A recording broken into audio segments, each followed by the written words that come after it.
Hello, how's it going today? It's good. It's a busy day like every other day, it feels like. Yeah, I mean, it seems like the summer should be quiet and we should be able to have time to relax. My kid's an envy, but no, one of them's working her tail off. I'll give her that much. Okay, well, that's good. It's funny because, we're gonna have a good podcast today about conflict. I think an And exceptional podcast. Yeah, I'm really yeah, excited. definitely looking forward to it. And as I geared up for the podcast, I was thinking about all those times in corporate America where we avoided conflict. And wondering like, is there a different way to resolve that? And I just been playing in my mind all the different scenarios over the years and by different iterations of my career.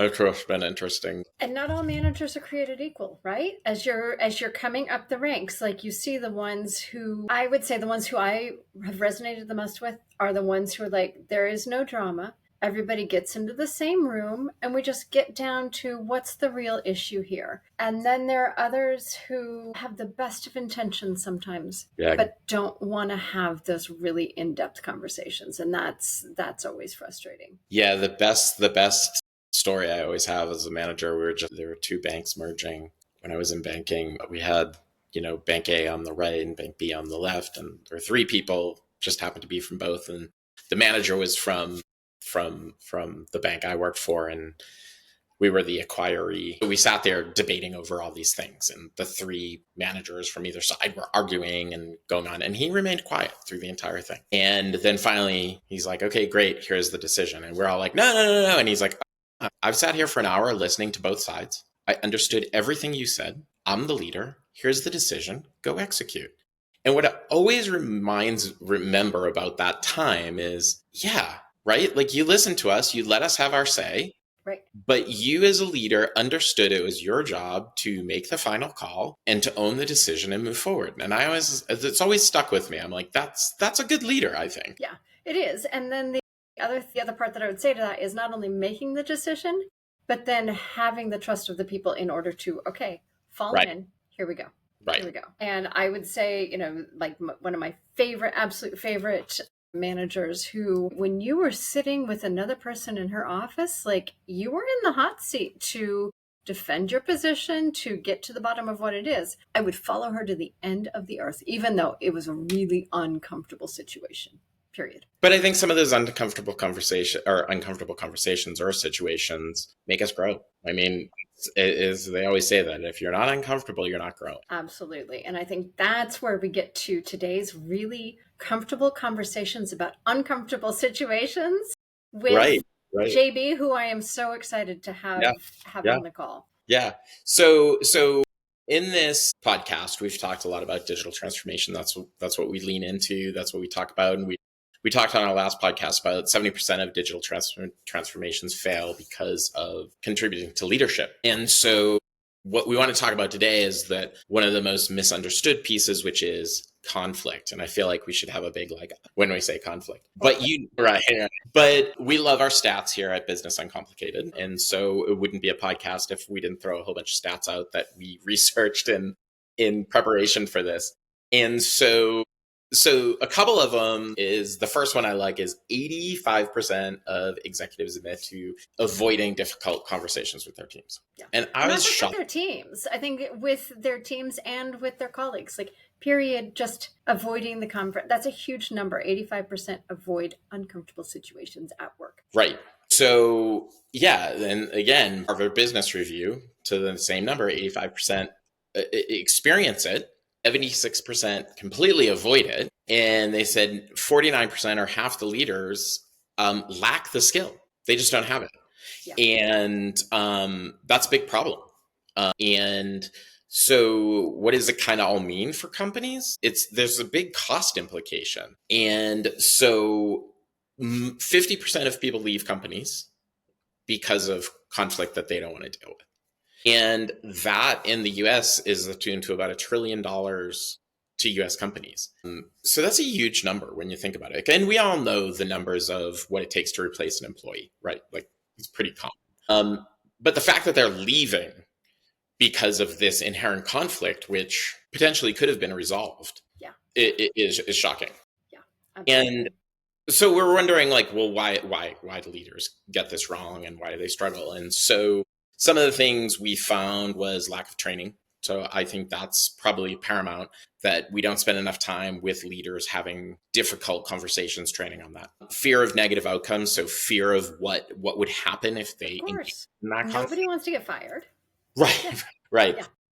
Emotional entanglements, and what that meant was really this association with a more positive feeling of one person versus the other in the conflict. So, hey, I'm really good friends with Andy, and so, like, I Yeah. know she's not Rich bad. is such a nice guy. Yeah, Like he means really well. nobody believes that. Right. Well, true. Leaders focusing on blame rather than a solution. So, like, well, why did it go wrong? Like, well, what did you contribute? Right? Versus kind of twisting that, traversing that, and saying, like, well, okay, so how do we find middle ground here? Yeah. How do we resolve it? And then the final one, which I truly believe is probably most of it, is inability to listen. Like, really, truly understand and what is the problem? Like, right? Yeah. And I'm sure we all have examples of where we've had those in the workplace. So, I think the big thing that I'm excited about today is that JB is really focused on how can we use conflict and turn that into a competitive advantage for us, Right. which Right. sounds like a miracle. So I'm super excited to Yeah. hear all of his tips and So, tricks. so JB Bolton, who is an executive coach and former C-level executive, is going to join us, and he has been in the world of high pressure situations, and he's really focused now on helping executives and leaders unlock what he calls is fresh momentum, really helping individuals regain focus and drive forward their careers, and especially leadership roles. He works with, all the big frameworks: Business Made Simple, Unreasonable Hospitality, Small Business Flight Plan. And he's worked with companies that we all know and love, right? And really solves problems. And I think he really is an innovative thinker. And we know that from personal experience. So, full transparency, Andy and I employ JB as our business coach for the last year, and he's really helped us really work through our leadership style and our business, and think through how we can be a better team, and how we can present ourselves in a more robust way for our business. Yep. So Absolutely. Yep. we are super excited to invite him to the podcast. And if you're somebody who has shied away from conflict, or is embroiled in conflict right now, or knows somebody who is, then I think JB is going to provide you guys all a really good insight. So let's dive in. One, two, three, four.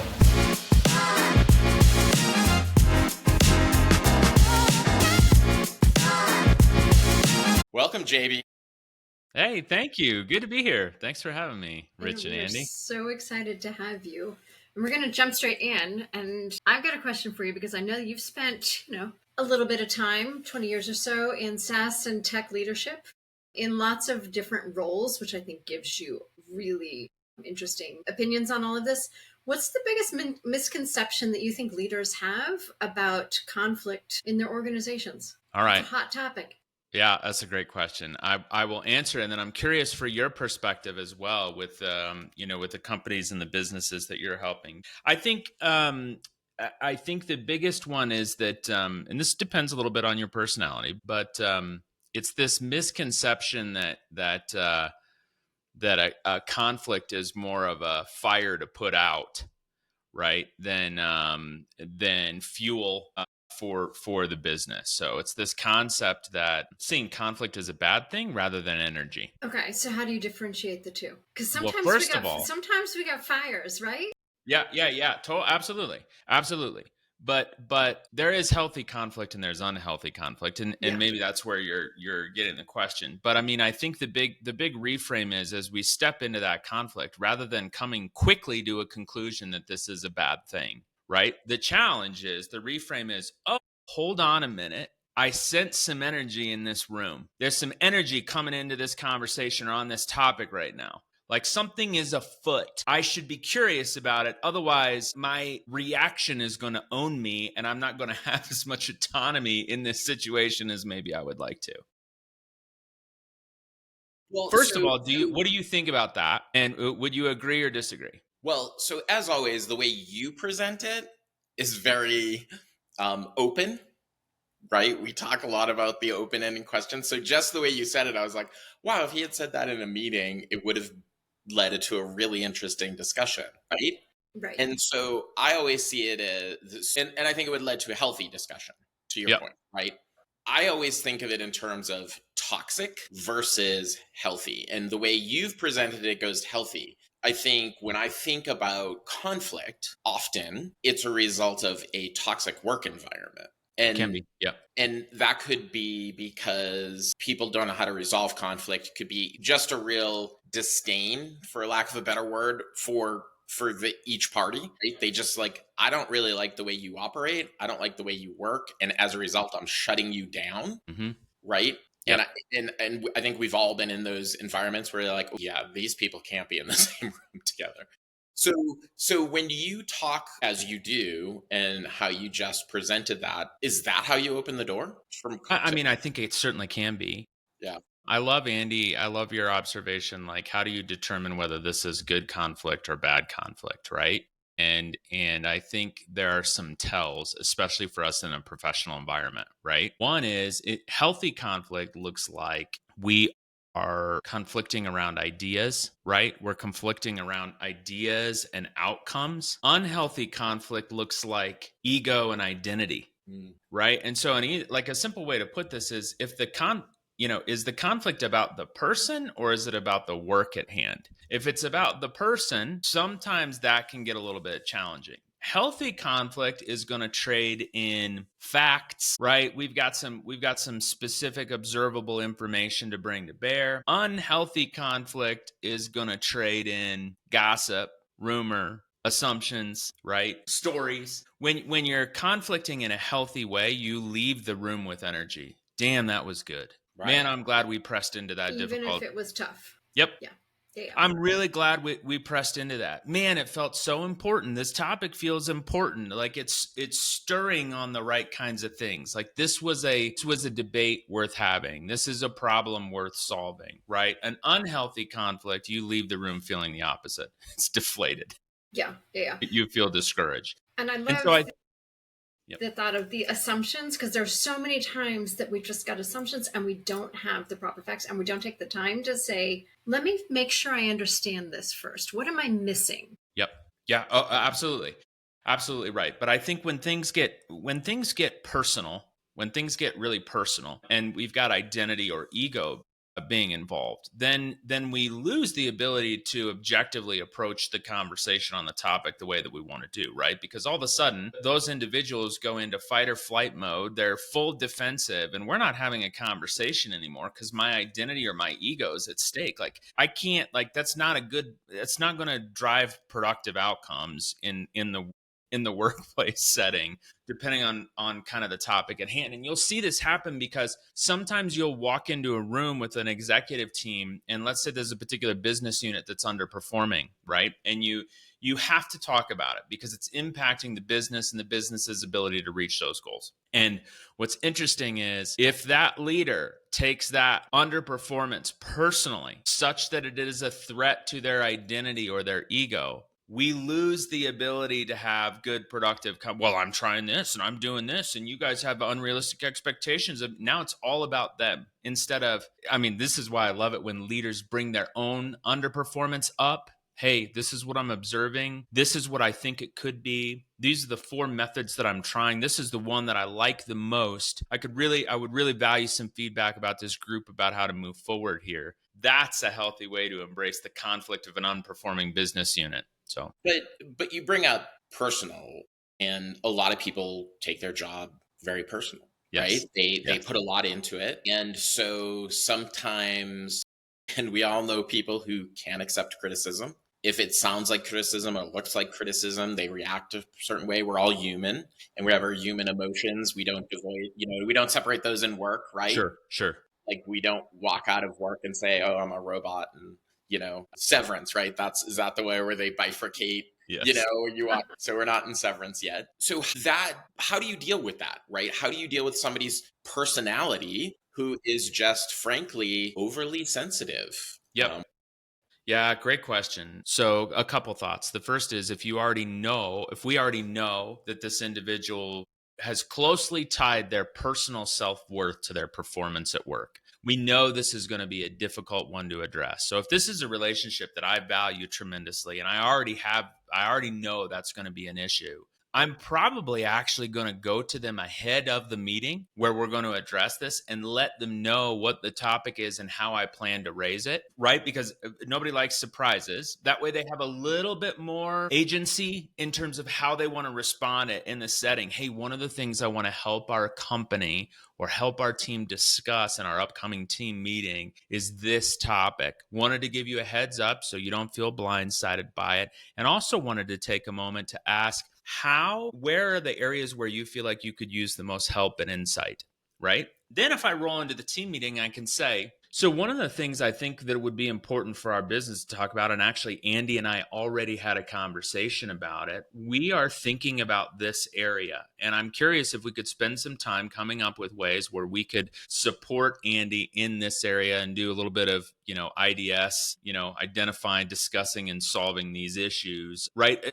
Because you can offer a prefacing statement that just moves with empathy, and you can approach that individual ahead of time. And I think you do those things, it shows a tremendous amount of respect and trust for the relationship, and it gives you an opportunity to tee that up. Now, I don't always have the luxury of knowing that there's an issue coming up that I'm going to go out and talk about. But if it happens, if that issue starts to unfold inside of the room, I'll use prefacing statements. So all I have to do is show respect and empathy out of the other human. First of all, Rich, before I bring this up, I want to state before this room that this is not a statement about your character or your value.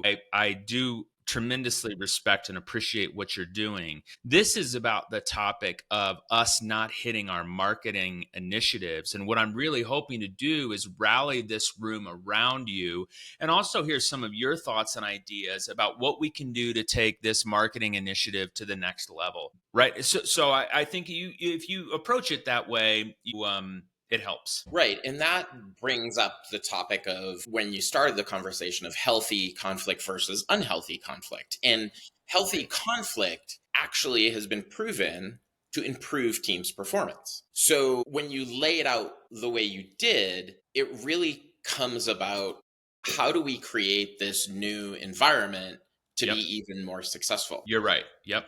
So how do you at times, I think some of the things you're talking about is psychological safety a little bit, right? Sure. Which is Sure. a very corporate buzzword. But how do you take that conversation and turn it into specifically, this is about us as an organization being successful and your role in that success versus, how does that healthy conflict kind of transpire? Does that make Totally. sense? Yes. Okay. So I welcome your opinion on this before I move forward, because I have opinions on this topic. But if you were to try and take kind of the one characteristic for that really healthy teams that you've been a part of that conflict really well, what is the one characteristic in your mind, in your opinion, that made that team able to walk into conflict in a healthy manner? Is there one word that comes to mind? I mean, I would say if I look back, and I was having this conversation the other day, if I look back at the companies where I felt like we were most successful, Yep. There were two companies I would say that we trusted each other. That as a team, we knew that when the chips were down, that we'd get together and we'd accomplish what we needed to accomplish. And there was no ego in the room for that. Yep. Andy, do you have a hot take? I was going to say, I like that, but the other thing that came to my mind immediately was clarity. Like when people have absolute clarity about what are we trying to accomplish, it helps that everybody then figures out where their piece of it is and how we'll get that done. But we got to be able to understand what exactly are we trying to do. Yep. Yeah, I think I am absolutely aligned with you too. I think those are brilliant answers. The one that I believe anchors us is trust. So if you're, a simple way to lay this out in the corporate environment is Lencioni's, 5 dysfunctions. If you're familiar with that work, it's It's one that has made its rounds, especially in the enterprise world, because it's a very easily translatable concept. But healthy teams have to start with the foundation of trust. And every team that I've ever been a part of, the most productive, healthy conflict existed because there was trust in the room. And then, Andy, I think your statement about clarity is really, really important. So sometimes people they almost work to gather like consensus or harmony out of the conflict, when really what they want to work to garner is probably more clarity. And then you get buy-in, or you get support behind that clarity. And sometimes you don't have everybody's buy-in, but you've got commitment, and it's like, we know what we're going to do. This is clearly the approach that we're going to take, and it ends up driving a better outcome than this kind of middling, well, like, can't we all just get along, and and working to that consensus instead of that clarity component. So I think you're right on. So, in order to have that healthy conflict, what do you think companies or leaders should put in place in terms of a process or an operating model, not to get really super um, rigid about it, but in a leader's mind, they're constantly battling that, right? And there are statistics that, you know, uh, leaders let conflict go for 18 months before they manage it, right? And a lot of people leave because of conflict costing trillions of dollars and rehiring people, and it's because they never dealt with it. But it's because when you talked earlier, some people just avoid it. They're just afraid to do it. Some people do it wrong, so it turns into this personal thing, right? So what should leaders think about in terms of implementing healthy conflict within their organizations? Implementing? Well, or well, I'm teasing you. yeah, I'm an execution guy. No, but what is that How do thing? we welcome it, and how do we help it make it stronger? Use it to make it stronger. Yeah, I would say, in a word, curiosity. Right? Seek to understand before being understood. I think when we apply some genuine curiosity into these areas, the first thing is awareness that there's conflict in the room.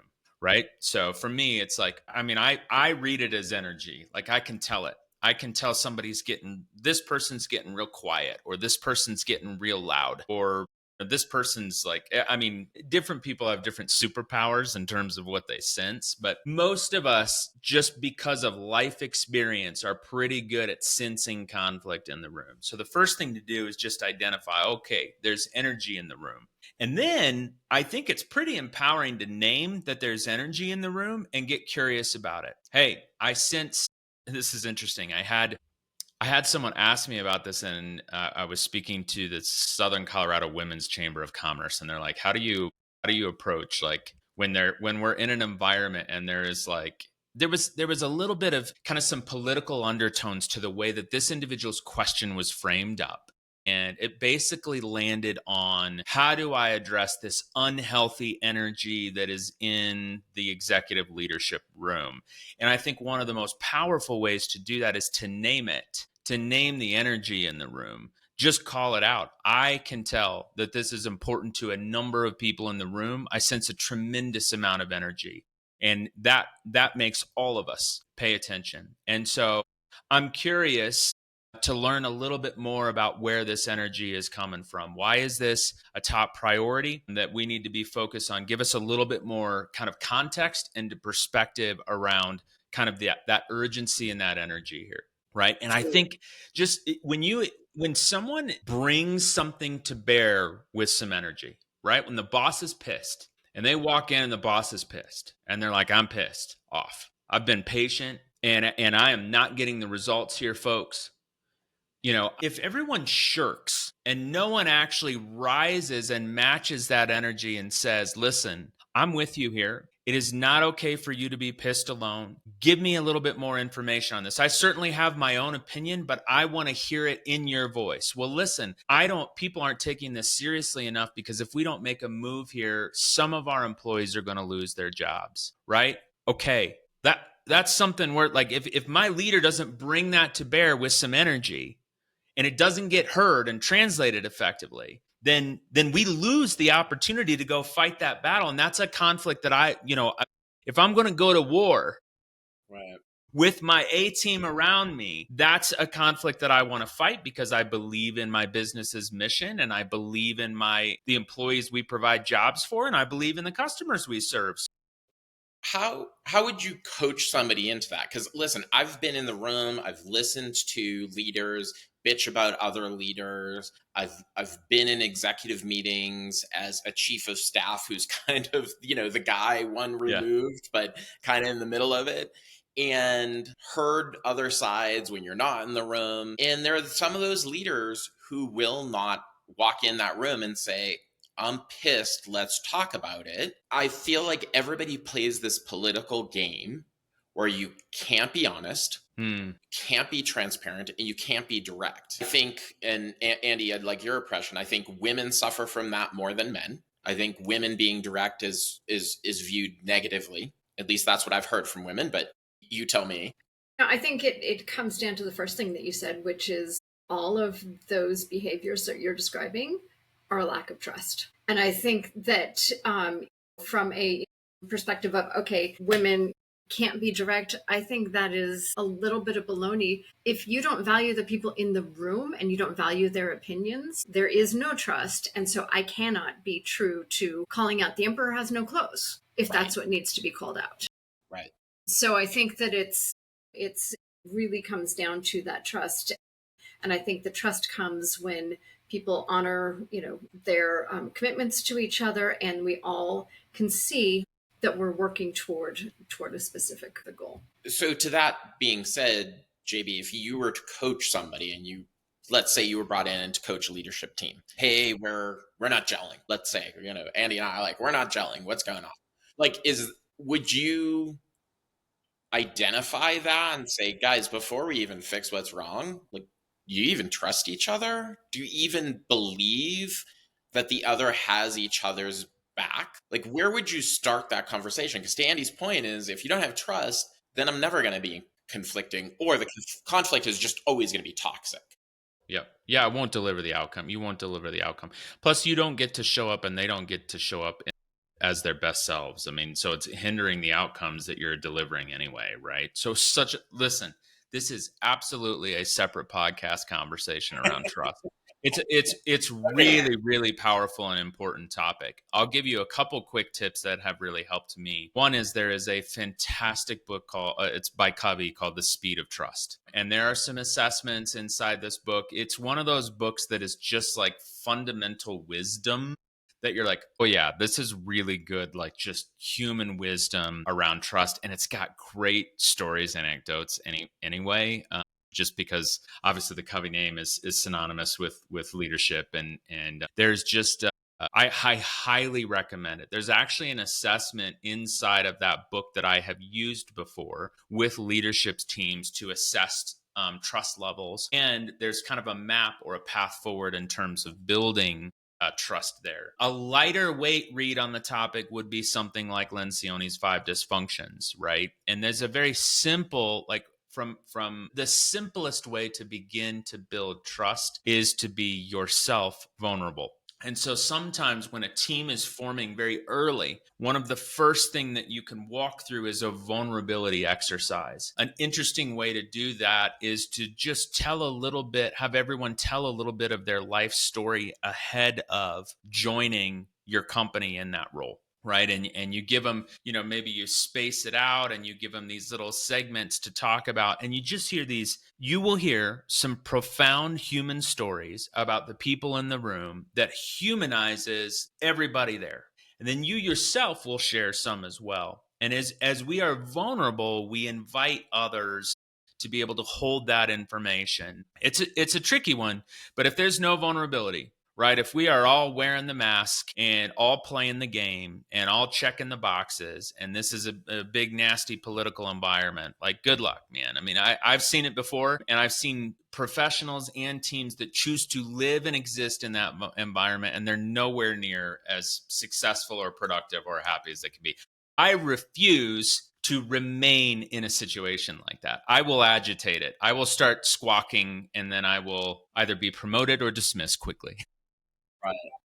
Authentic. I like That's it. right. But how do like what advice would you give to another executive who's up against an executive who is literally just putting the wall in front of them? No matter what they do, they move right, they move in front of them. They're just constantly blocking them. And maybe that person, to your point, is either they're gonna bow down to that behavior, just accept it, or they may quit, or to your point, if they challenge it, that fear of getting fired. Listen, I think that's part of the conflict apprehension is if I speak my mind, well, they're going to fire me. Yeah. Yeah. Yeah. I mean, I think there are cases where if we speak our mind, we're, We're toast. it depends on the topic. It depends on kind of my position. It depends on, the urgency and the receptiveness. I mean, there are times I don't always get to bring every conflict that I have to bear. Thank God. I don't think that would be, productive either. And there are times where I got to jump in line and help move the business forward. But I mean, if I'm working with in this particular case that you're bringing to bear, it sounds a little bit like in this hypothetical scenario, this person would be superior to me, not necessarily a peer, but more a boss. I've seen it both ways, but yes, in most cases, it's like a level up. Yep. Yes. Yeah. Yeah. I mean, I think those are really tricky. Sometimes I have to ask for permission to discuss it. Mm. Hey, I have some thoughts. I have some observations on this particular topic. I know it's very important to you. And as a result, it's very important to me as well. My question is that are we at a place where this is open for discussion right now? Or do you need me to get in line here and support this direction? But what happens if getting in line goes back to Andy's point is its lack of clarity? So I'd Yeah. love to be in line, but Yeah. you're not giving me the clarity I need to be successful. Yeah. Yep. Yeah. Then I would wonder why the conflict exists. And is the Mm. conflict with the boss or is it with me? Right. Because I can gain clarity by asking questions. Yes. So, if my boss thinks that I'm asking questions to question their plan, that could be a problem. So I might preface that by saying, hey, first and foremost, I am aligned and ready to commit to and support this path forward. Having said that, now I have some questions to make sure I do so in the way that's most beneficial to this initiative and that outcome. If you have some time, I'd be happy to spend some time with you. If not, no problem. Who are the best people in the business who could help me just nail this down with specificity so that we can be successful? You always say it in just the right way. I I need like know. an I know. It's earpiece. one soundbite after another. I'm like, oh yeah, memorize that line. Oh yeah, memorize that line. Right. I'm just gonna have you sit in my meetings from now on. You'll have a little microphone. I'll give a pen microphone on the thing. You all are too kind. Yeah, I mean I think, hey, I learned early in my sales career the importance of prefacing. It allows me to bring a position that pulls the attack or the defense or invites empathy, that shows respect. I always, before I jump into something, I can preface and say, listen, yeah, I get to influence how that conversation goes. And I want that person to be able to receive it the right way. And so I do use a lot of like a quick one or two lines before I'll throw a question in or before I'll make a statement because it helps position that. It shows my motive, it shows why. And I'll do that from a sales standpoint too. Like before I ask you a bunch of sales questions, I'm going to say, listen, I've been doing this for 20 years. And one of the things that helps me tremendously is to learn a little bit about what's really important to you right now. I kind of use it like a doctor would. I'm diagnosing what the appropriate path forward would be because I don't expect you to know everything about this product I'm about to put in front of you. So, with your permission, would it be okay if I ask you a handful of questions? We'll gather some information that I think is going to help us not waste time and send you down the path of being more successful. How's that sound? Pretty damn good, JB. Let's do it. So, But Interesting. so so I was exploring this the other day. I was writing a blog, and one of the things I was talking about was when I was an early leader, and I didn't get any training. Right? They're like, "Oh, you do a really good job. I'm going to promote you to manager." And then you're managing your peers, and it's a little awkward at first. And You may or may what I not have said been in given this the article tool. right. What I said in this article is I was acting. I was acting the manager role based on what I had seen from other people, right? So I'm going to have a staff meeting. I'm going to do this. But what I didn't do was internalize what a leader is, right? I didn't understand because I've never been formally trained. And so I went through the motions, but I don't think I was successful for it. And I think for all of us, every move we make in our career, and sometimes we go higher and higher, and some people stay lateral, like, every career is different, is I think you take pieces away from different leaders and you're like, oh, I like that. I like that. But if I'm a person coming up in the world, right, and I want to be an effective leader, right, and I want to be able to lean into healthy conflict, like, how would you coach those kids in their 20s and 30s who are now starting to have to manage people, and in some cases nowadays, manage people senior to them, Yeah. Yep. right? Yep. Yeah. So if you love learning and you love growth, there is a wealth of information out there. I think more so, it's more readily accessible today than it has been to any of the previous generations. And boy, I just think it's really amazing. I think it's a lot of fun. One of kind of the early leadership books that was recommended to me by another leader is called The Five Levels of Leadership by John Maxwell. Are you familiar with this one? You've probably Yeah. heard the name. Maxwell is another name, kind of like Lencioni, right? I mean, when we talk about kind of organizational development, in its fundamental forms, Maxwell's done some good work on leadership, and the five levels of leadership is just a kind of a beautiful primer on what leadership looks like, right? And it starts with like the first level of leadership would be positional authority. This is where literally I have a title, but people may or may not respect me, right? So when we're new leaders, like even you articulating kind of like, hey, I've been promoted, I've got peers, I'm using positional authority to go try and drive these outcomes. But these people may not know me. They may not trust me. They may not respect me. They may see me as a peer. So even though I have the title and I'm running the motions, I can't get the outcome. I'm not delivering on the outcomes, right? And so this book will beautifully kind of illustrate how leadership progresses and how we can grow as a leaders. Probably as no surprise to you, trust ends up being a big part of that, building relationship and really aligning ourselves from a leader standpoint to help those individuals achieve their outcomes and their why. That's a really, really big part of growth. There's a bunch of other great thought leaders on leadership. I love Simon Sinek. Mm. Really, really smart. Brene Brown's got some good work. Daniel Pink is an author that has done a bunch of research and backs that. Those are all kind of learning resources for me that help me think about how I want to be a great leader. But ultimately, I have to balance the need and the why that my individual team member possesses with the group or the collaborative outcome that the business is after. And I, as a leader, have to weave those things together so that the individual member of my team is motivated to help us achieve that collaborative outcome because it's going to serve them. The only way to do that is to spend some time getting to know some people, to build some trust, to ask some questions, to understand what motivates them, to understand how they're uniquely wired, where are they strong. So yeah, those are some things that have helped me. But it's sad that your story is not unique. I think a lot of people get thrown to the wolves, especially in their first jobs. It's like, I don't have time to do a full onboard leadership development training program for you. So I need you to go take care of this. It's like, okay. So we learn trial by fire. It is a very honest way to grow and develop those skills, but it can at times be painful.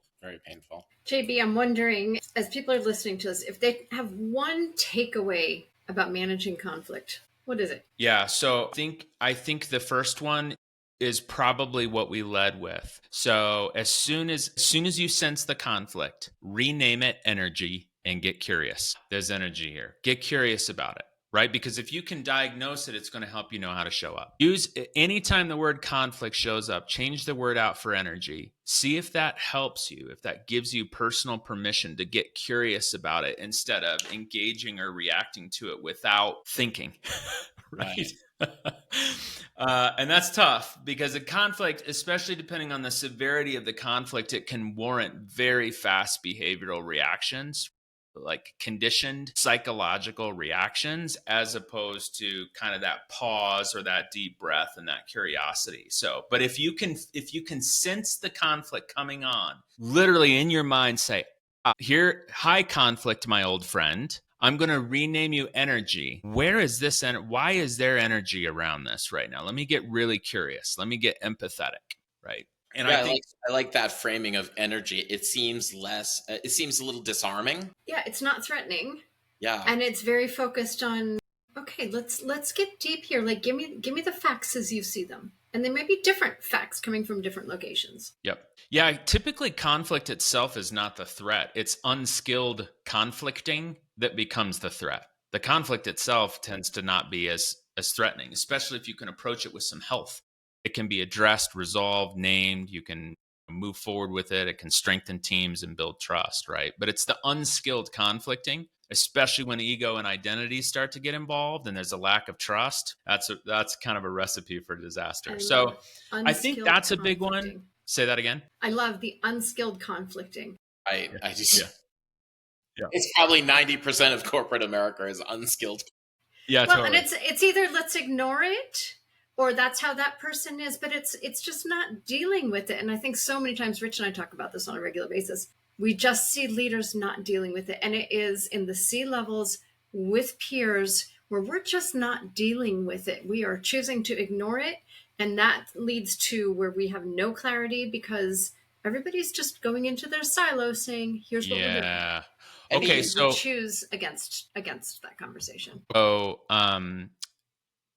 interesting. So you are observing something that is really important, which is on how human beings are all uniquely wired. And depending on our wiring, there are certain personality types that actually, and you know who these are. Probably wouldn't surprise you to know that I'm one of them that will move toward conflict. Like I like have a radar for it. I'm like, there's energy over here, and I'll like go into the fire, right? Sometimes in a healthy way, sometimes in an unhealthy way.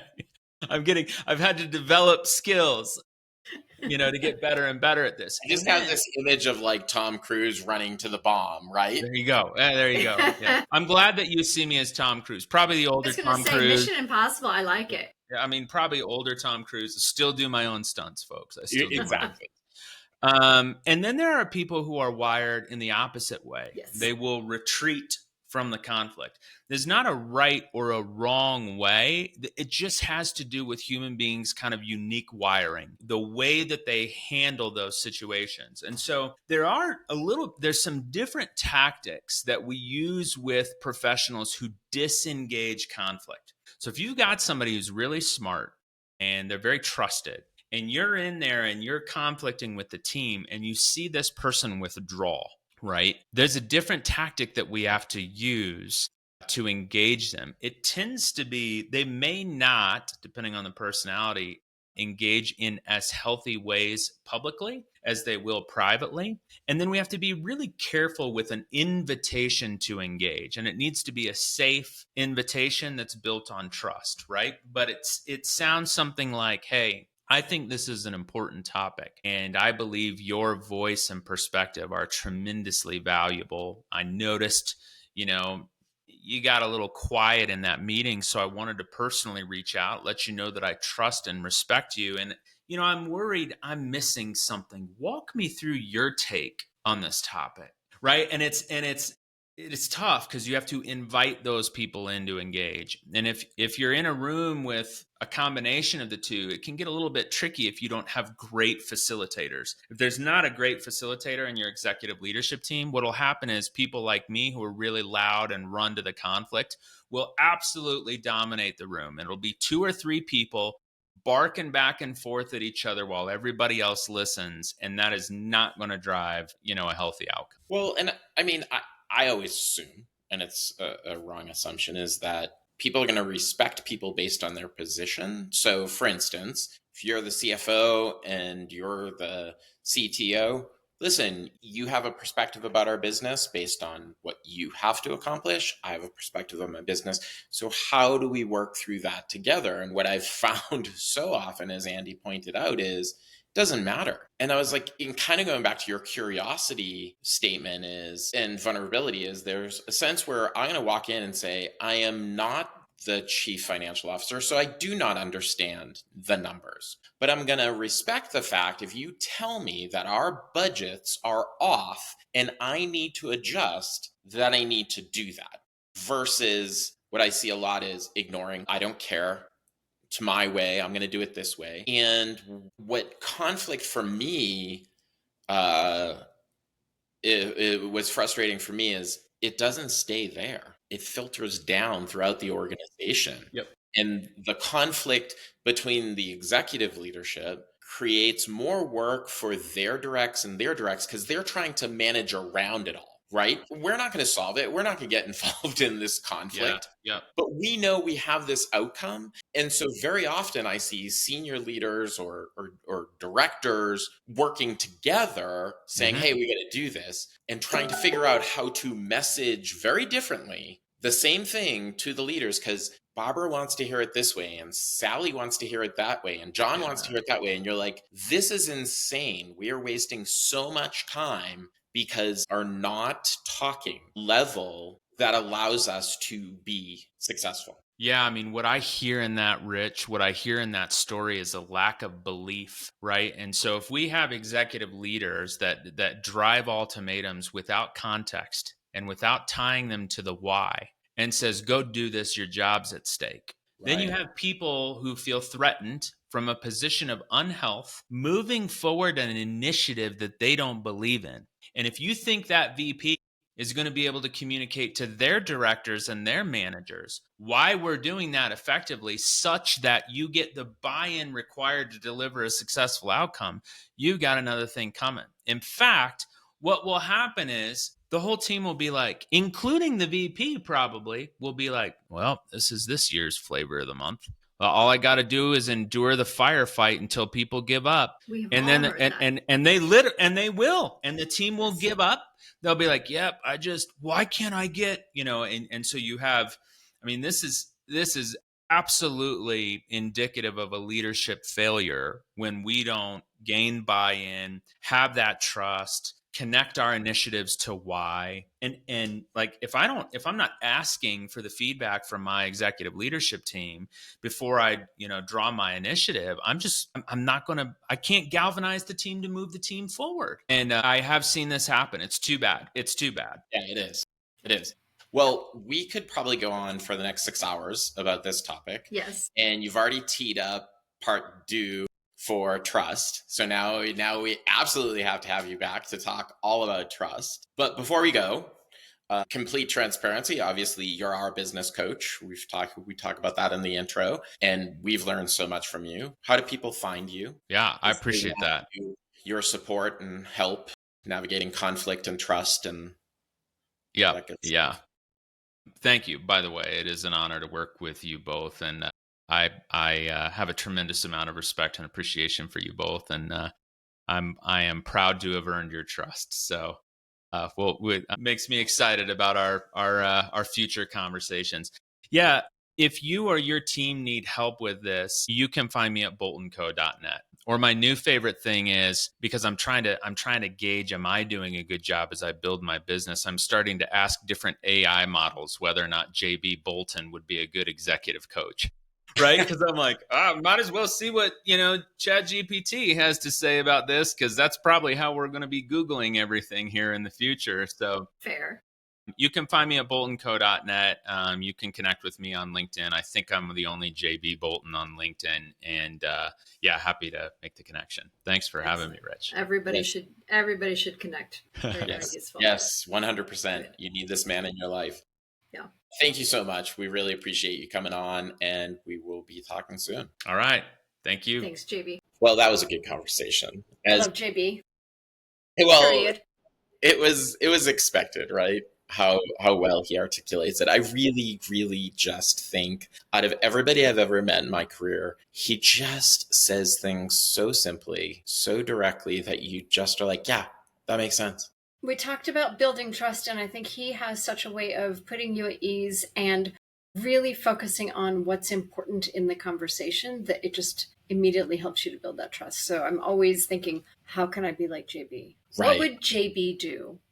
Yeah, it's a funny thing because we've been working with JB for a while, and I think every time we have a call or every time we have an interaction, he just says something, and you're just like, oh yeah, right, that's what I should have said, or that's how I should have put it. Right, right. Mental note to self next time. And I mean, that's how we learn, right? Is repetition, repetition, repetition. And we didn't do it. We talked about it going into role playing. And I will say that JB is really excellent. And frankly, there's a lot here that you could learn by just doing the reps in a role play for those Right. uncomfortable conversations. Right. What were your big takeaways, Rich?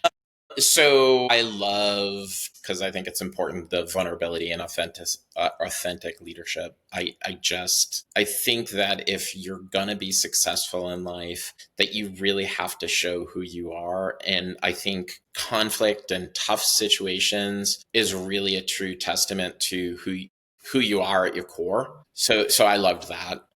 I thought that was a really good part of the discussion. How about you? Reframing the energy in the room. So when you do pick up on that conflict, on that heat in the room that inevitably comes as people are like, not quite, it's not quite like that, or, but you're ignoring this, whatever. Taking that conflict and repurposing it. And so, his words of, I'm feeling energy. Tell me more about that. And I thought, what a great reframe for those situations. Really, really practical, giving you the words, giving the vocabulary for help me to understand and get really curious around why are you feeling that way. I thought that was invaluable. Yeah, and again, as we talked about, it's just one of those things that he does so well, right? It's simple, and I was like, how many times could I have used that in my career to avoid awkward situations? 100%. And then his story about learning how to preface conversations, and I thought, well, duh, but it's exactly right. Like, I always think about context. I want people to understand why I'm coming at this, but that's a little bit different from prefacing. How do I show respect? How do I show empathy? How do I show that I'm really listening? Which, to your point, where we don't all listen all the time. So, first and foremost, I'm aligned and ready to commit. Like, those are powerful words for opening a conversation. Before we go any further, I really want to understand more about this. Prefacing the conversation, I thought was also Yeah, I agree, and I think that I'm a word vomiter, and so I want you to know everything about the problem, and I want you to be all the details. And people are like, "Shut up." And I love, again, the simplicity of it. Just saying, okay, like I'm on board with everything you're saying, but let me ask a couple of questions, and da da da. Yeah, that whole section was I think pure gold. And then I think the alternate to that he didn't say, but it's implied, is you have to listen at that point too. So, but go in with the right attitude that really reinforces what is your intent here, and it is absolutely support and listening. Right. And then I liked the cascade effect. I'm a big believer of that, dysfunction up here just flows downhill. And sometimes when you're having conflict or conflict unresolved, you think it's kind of between two people when it's really not. It really permeates the entire environment. So again, back to that energy conversation, it's like, yeah, I sense there's a problem here, guys. And if I can sense it, probably everybody else can sense it. Right. So it really is impacting the ability to get the job done and the outcomes. Yeah. I also liked what he said about his visual of he's like Tom Cruise running toward the danger. I mean, of course he is. Of course he is. But I think as a leader that we do need to think about, okay, what are people's different, what styles do people have? And that is, it's knowing the stakeholders, it's knowing the members of your team, it's knowing, are they the ones who are running toward the problem and the drama, or are they the ones who are absolutely shrinking as fast as possible from it, and then being able to pull them out. Sometimes it's shutting up the Tom Cruise character. Right. But it's also drawing out the others. So I thought, understanding people's styles, responding to them differently, and really planning for different ways to get to that as a leader is something that we don't always take the time to do. Yeah. Yeah, and I hope people, when they listen to it, internalize what he's saying, because I do, like, we heap tons of praise upon him, but I think it's well earned that the lessons he's given in this podcast are simple, implementable. Like, you can do it. It doesn't need to be this really complicated thing. And if you need to, he's also, given books and stuff to learn from. So Yeah. Yeah. I loved it. Yep. Yep. The speed of trust. I'm like, okay, add that one to the list. Haven't read that one.